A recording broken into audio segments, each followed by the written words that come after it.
Local topography makes it almost impossible that a stranger could have abducted him.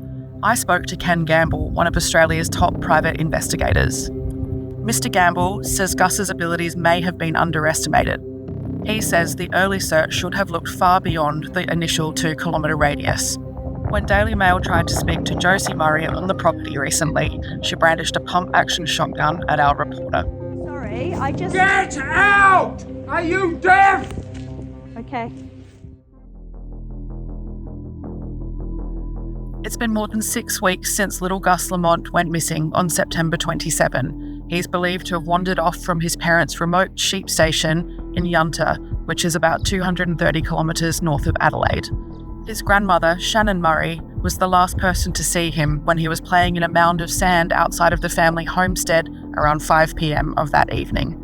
No sign of Gus has been found since, despite multiple land, air and waterway searches from police, the Army and the SES. Various explanations for Gus's disappearance have been talked about, from disused mine shafts to wild animals. Police seem to be no nearer to working out what has become of the missing child. In fact, there seem to be more unanswered questions now than there were when he first vanished. Many conspiracy theories have circulated online, all as unlikely as the next. People have been particularly fixated on the theory that perhaps a wild animal got to Gus. Dingoes, a wild dog, have previously been responsible for abducting small children here in Australia. But there are precious few dingoes around in South Australia, and farmers tend to shoot them on site. The region is also protected by a 1,200-mile-long dog fence. Crocodiles, which inhabit the tropical regions in Australia, are not found in the south. Gus is too big to have been taken by an eagle, and if he was attacked by a wild pig, some of which are in the area, there would have been signs of a bloody struggle. Local topography makes it almost impossible that a stranger could have abducted him. The nearest major road is the Barrier Highway, which takes long-distance truckers to New South Wales from South Australia. But to reach it, Gus would have had to walk about 30 kilometres. If he had wandered off and simply perished, many would have thought that his remains would have been found by now. I spoke to Ken Gamble, one of Australia's top private investigators. He has speculated where police may have gone wrong in their search for Gus. When police first arrived on the evening Gus went missing, they immediately began a ground search within a 2-kilometre radius. But 6 days later, the search was scaled back. It wasn't until authorities returned days later that they widened the operation again, this time to a 5-kilometre radius. Mr. Gamble says Gus's abilities may have been underestimated. He says the early search should have looked far beyond the initial 2-kilometre radius. He says if it were up to him, he would have launched a wide-scale, grid-based search covering 7 to 8 kilometres from the outset, a massive sweep that could have captured any direction the little boy might have travelled. You would think in that terrain that there would be footprints if he had walked off, Mr. Gamble said, noting that the one lone footprint matching a boot Gus was thought to be wearing was discovered in the dust. It is unusual behaviour for a child to just run off into the bush. It's not normal. But if he did go and do that, he could have gone in any direction and he could have gone a significant distance, he said. Police can underestimate just how far someone, especially an energetic little boy, can wander. The boy's family, which includes parents Josh Lamont and Jessica Murray, grandmother Shannon Murray, and transgender grandparent Josie Murray, have refused to speak publicly. When Daily Mail tried to speak to Josie Murray on the property recently, she brandished a pump-action shotgun at our reporter.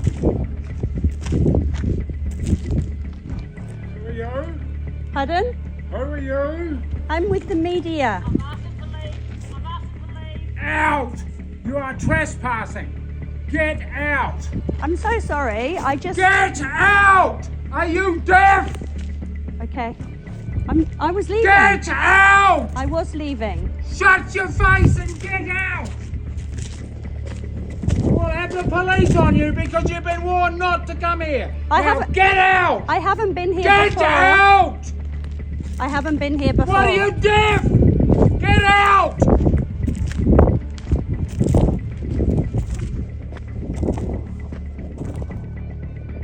The other grandparent, Shannon, was the last person to see the 4-year-old on the evening of September 27, when he was playing in the sand outside the family homestead at 5 p.m. When she went to call him at 5:30 p.m, he was gone. It has been speculated within the community near Yunta that the Murrays may now look to sell the Oak Park station that has been in their family for generations, passed down through Shannon's family line. It's believed the couple are in their 70s and their only child is Gus's mother, Jessica, who insiders say may not be able to carry on the family legacy after the trauma of losing her son.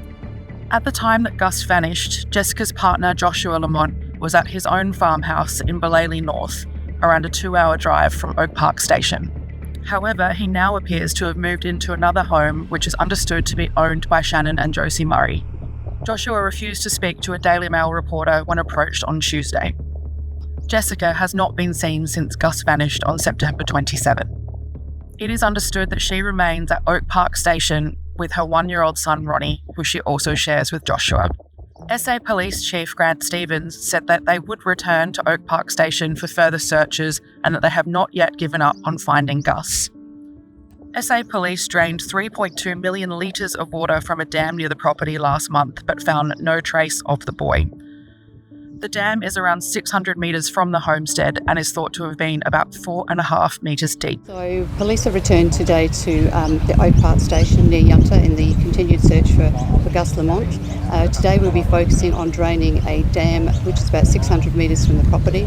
It's only about 4.5 metres deep. I stress the dam has already been searched by a water operations unit, but just out of a sense of thoroughness we were going to drain the dam just to check where the low-lying areas amongst the vegetation.